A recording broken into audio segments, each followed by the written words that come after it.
All right, I am here in the heart of America, Kansas City, broadcasting live and heard on the Journeys with Rebecca Radio Network and all of my great affiliates. And speaking of tonight, our conversation in the first hour and part of the second hour is with a return guest, Clif from Half Past Human. Now, he has been on many other radio shows sharing his unique altar reports as well as here. Now, this is release and build language through predictive software. And I invited him back this time due to the inauguration of our president-elect and what may be in store for us here in the United States and, of course, worldwide, so that we can be informed and better prepared. You know, he's a terrific guest, and I'm glad that he is back with us. But without further ado, let's welcome my guest, Clif. Hello, Clif. How are you? I'm a little ill these days. I sound a little bit in a tunnel, but other than that, we're good to go. Well, and I did ask you before we got on the air whether or not you had your pie with you, and you said you did, so all's well in the world. All taken care of. Well, for those of you who are listening and not familiar with Clif, Clif has a website called halfpasthuman.com. Urge you to go check on that. That will lead you to other links. And, Clif, for those that are new listeners out there, and we do have quite a few tonight, maybe what I'd like for you to do here is, not maybe, what I'd like for you to do here tonight is to briefly explain what your altar reports are and what this process is, so that once we start talking about it, people aren't going to be totally lost. Sure. It's actually really straightforward. The altar report stands for Asymmetric Language Trend Analysis, and basically they're forecasts. These forecasts are developed based on shifts in use of language around common subjects on the Internet that are distilled down in huge millions and millions of reads into these archetypes, and then we make interpretations on forecasts from the archetypes. So we're doing in radical linguistics what all of the economists do with numbers, where they see all these numbers rolling in from the various industries, and then they make predictions about other industries and the health of things in general based on subtle changes in how the numbers are coming in. And we just do that with language. The underlying theory is that all humans are psychic to some degree or other, consciously or unconscious, and that psychic intuition, if you will, leaks out in their daily conversation merely in the choice of words they use to describe common, ordinary, everyday kinds of things. And it sort of works on the theory that while everybody may know, a native English speaker might know 100,000 words pretty well, realistically in any given week they might only use a lexicon of about 11,000 words, and within that 11,000, perhaps only 1,000 are really fluctuating words that are used this week, but not necessarily last week or the week after. And so we just track those patterns, and basically we only use publicly available information in the form of blogs and web pages of all kinds, forum entries, these sorts of things. Just read through them. We don't care who is saying what. We aggregate so many millions of reads here that we lose the individual entirely and put it into a giant, thick, syrupy mass from which we distill our little altar reports.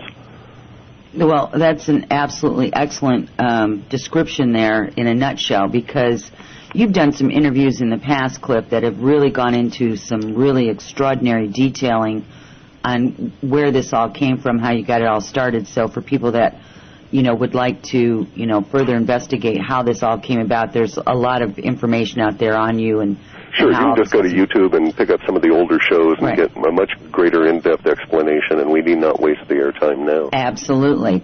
Now, one of the things that I noticed about this is that I've been getting your reports for, I don't know, about 4 or 5 months now, maybe a little longer, I'm not sure. You know how time is. It's really... Sure, you lose track of the past real easy, yeah. Yeah, it's kind of an illusion anyway, right? Right. Anyway, so I've noticed that since, like, the last quarter, I'm going to say, just generally speaking, of 2008, until these new reports came out in the beginning of 2009, there has been a distinctive shift in some of the things that are coming out. It's like things are phasing out and you're getting new things coming in, and it seems to be obviously kind of correlating with this whole thing of, you know, Bush leaving office and Obama coming in. I mean, that's kind of the way that I perceive it.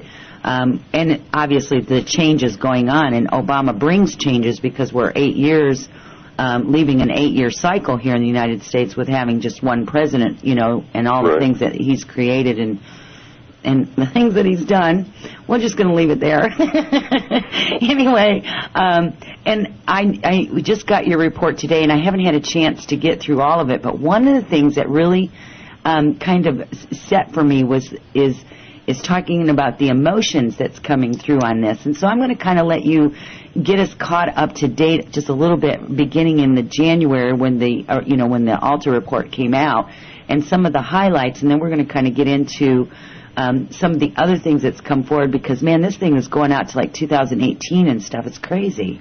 Well, yeah, but now we have to understand, too, our granularity, which is to say our reliability is best within anything from today out to about 26 to 32 months.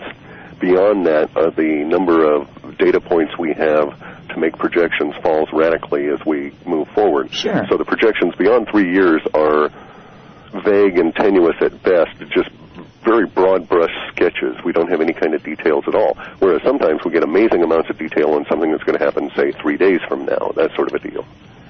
Right. But beyond that, in what we've decided to do in terms of the reports for this year, because we work on a lunar year here, lunar calendar year of 13 months here at Half Past Human, it just works out best with our processing. But coincidentally, this particular year, our starting of a new Alta Report series coincided with January. So we decided, okay, we'd take a more or less traditional sort of a view and look at the year overall in a broad brush. And then as we go forward in the year, we'll fill in finer and finer detail as we go along. And so we've got this sort of sketch of 2009 that shows at this point we're going to be faced as a species here with with three actual large stair-step changes in emotion through the year.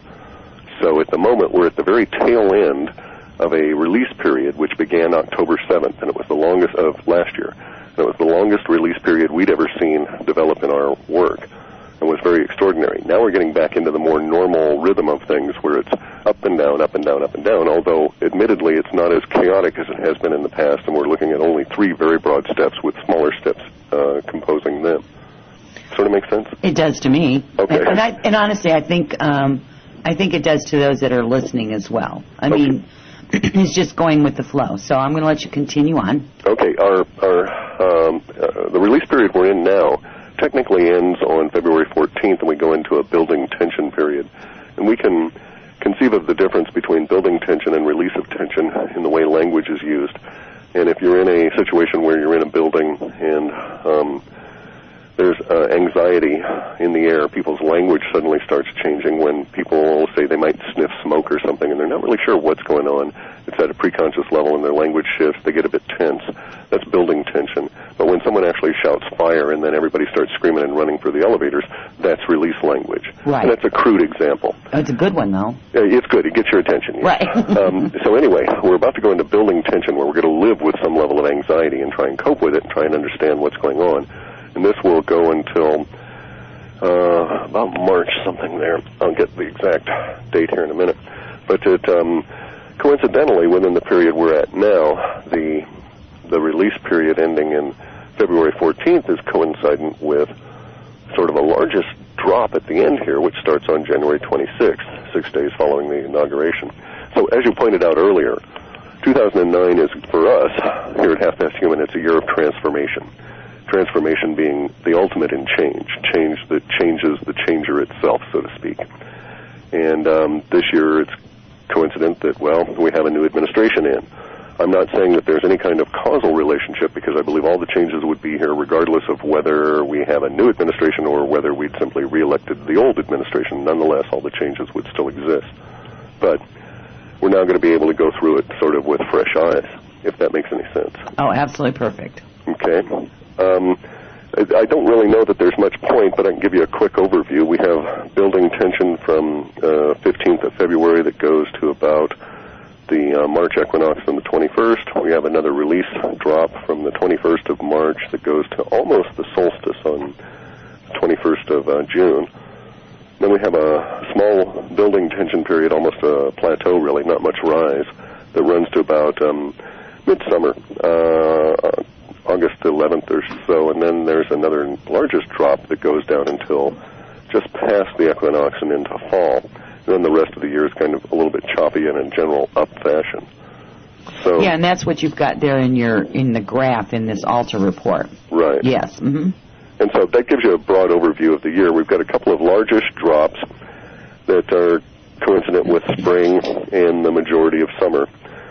And the kinds of things we've been seeing in the language for the past few runs, forecasting for this year, have us labeling this particular summer for the populous U.S. more so than any other part of the global population of humans, but labeling it as the summer of hell. Now, we also have to acknowledge that other humans, because we're in a globally bound situation, will also feel the effects of what the U.S. is going to go through. But it may be more intense here. So as I'm sitting here and I'm kind of reading through this as you're also talking, and there's something about that struck me as unique when you was talking about the solstices and the equinoxes, as whether or not there's a correlation between that. I mean, because that's really kind of a celestial thing as well. So this year is atypical.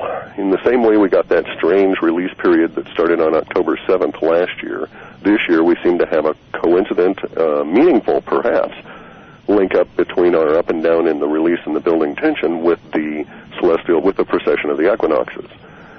So we do have one small explanation for that. And the small explanation relates to language we expect to see showing up in late summer. And that language is built around the idea that maybe there won't be a spring and a summer as we understand it. And thus a lot of anxiety will be built up around the spring equinox and will be built up around the summer solstice. And one could imagine such a scenario arising if, for instance, the current troubles in the northeast of the United States continued relative to the weather and kept going and going and going, and even at the end of March showed no sign of letting up. There would be some level of anxiety because people would have been living in terrible freezing conditions, abnormal lows and so on for a long period of time. And then if that continued all the way to June, think of the anxiety that would be pent up at that point. So that and that's how I understood it, was that this was weather related. And interestingly enough, I got an instant message here at the very beginning of the show that I was to ask you this question close to the end of May as it relates to what you were just talking about. They were talking about when Jupiter and Neptune join at the end of May, that it was supposed to create floods. Is that that you are knowing of, or is that anything that's coming out in this report? Or we have plenty of language for floods. Last year in 2008, at the beginning of the year, we set as our word of the year winds, and we had exceptional tornadoes and so on last year. This year, the word of the year is going to be floods. Right. It's going to be just massive flooding. Now, how it relates to planetary things, I'm not sure. I don't track astrology or alignments. Right. We do use the major planetary positions and angular momentum calculations for doing earthquake work at a kind of a hyperdimensional level, and we're getting a little bit better